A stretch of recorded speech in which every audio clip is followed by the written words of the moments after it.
Hey there everybody, it's Susan with Pumpkin Hill Stampers. I have a quick and somewhat easy stamp and show and tell to show you today, but sometimes simple is all we need. I picked up a challenge from the Freshly Made Sketches blog. So this is the sketch they threw out there.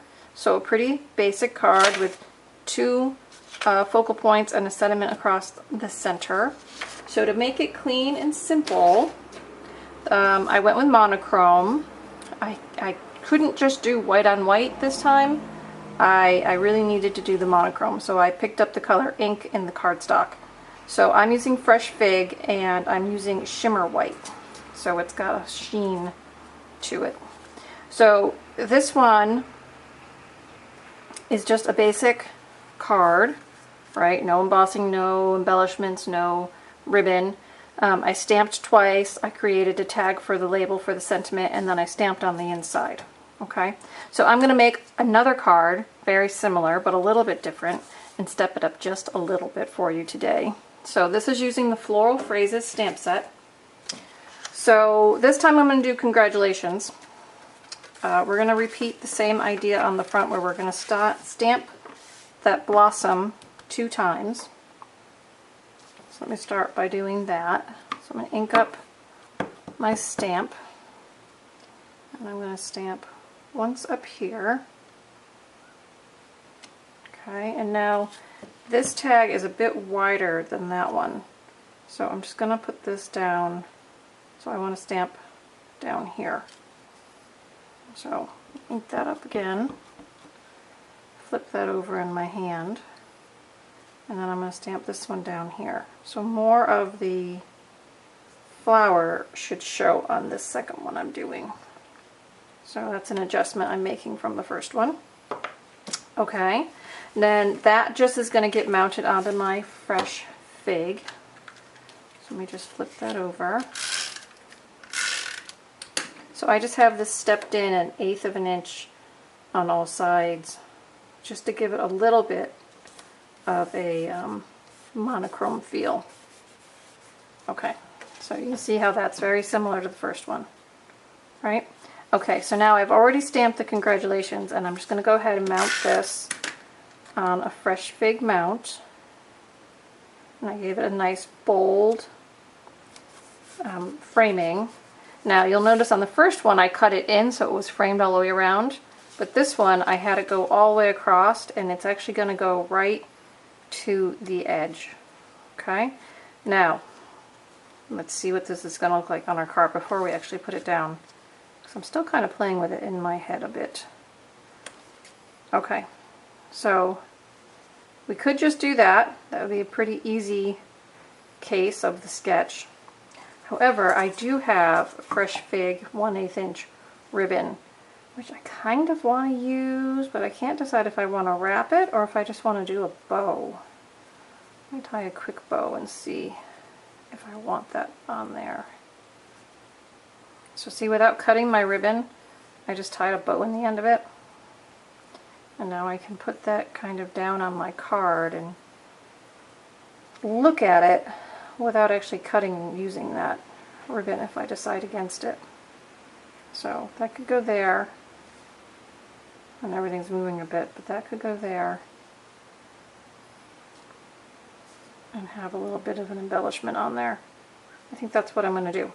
Okay, and I think I'm going to leave my tails a bit long, so I'm just going to trim that right off.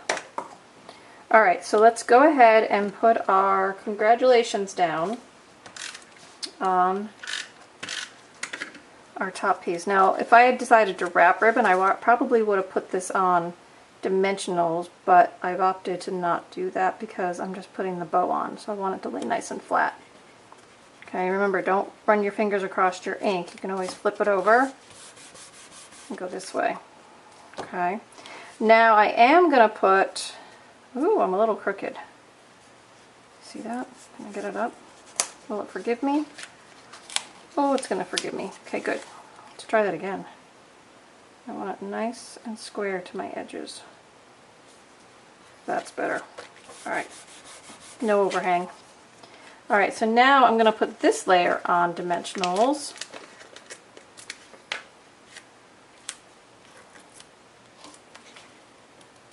peel off the backs. And then just flip that over and center it on your card.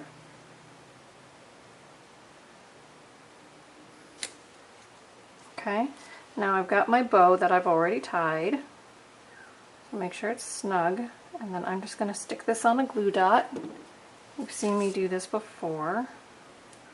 Stick that on a glue dot, and then I just kind of pinch that glue dot behind the knot so it's not too big. So I don't want it to have any stickiness when we're done. I'm going to pull these tails down a little bit. Alright, so now I'm just going to stick this over here. There we go. Alright, now let's see, those tails are a little bit long. I'm going to trim them off near the bottom so they're not longer than the card. Alright, so there's that. Now on the inside, last time I stamped just the flower again, and then I borrowed a Note of Thanks from a different stamp set. This time, because it's congratulations, I've decided to make it a wedding card. And I'm going to use the May Your Love Grow Stronger, Deeper, and More Beautiful with Every Passing Year. I'm going to use this long stamp to stamp border in here. Let's use my grid paper, so I'm going left to right. So my grid paper, see, I lined my card up on my grid paper, and then I picked a spot going left and right to put my stamp down, so that was nice and square. And now I'm going to put my words just above that. There we go. And so now I've got a slightly different center, but pretty much the same card. So I was just reading this past week in the Stampin' News that monochrome is the new black. So I guess it's elegant to go monochrome. I've done monochrome for a long time. But it's kind of nice that that's in style right now. So I guess my cards will be a little more in style. Now if you want to go ahead and dress up your envelope, you could add the bloom if you wanted to, or you could add the stripe that I put on. I think I'm going to just go ahead and add the bloom to the corner of my card envelope here. I like that. Nice full-bodied image. Okay, so if you're going to stamp a card, stamp your envelope. And there we go. So again, I played in the Freshly Made Sketches Challenge 341. Now that information will be on my Show and Tell News next Tuesday. So, and it'll be on my blog. You can visit that to link over. And I will have the PDF tutorial available for you on the Show and Tell News as well. Alright everybody, I hope you enjoyed today's simple but elegant card. And do some fun stamping, and I'll see you again real soon. Bye-bye.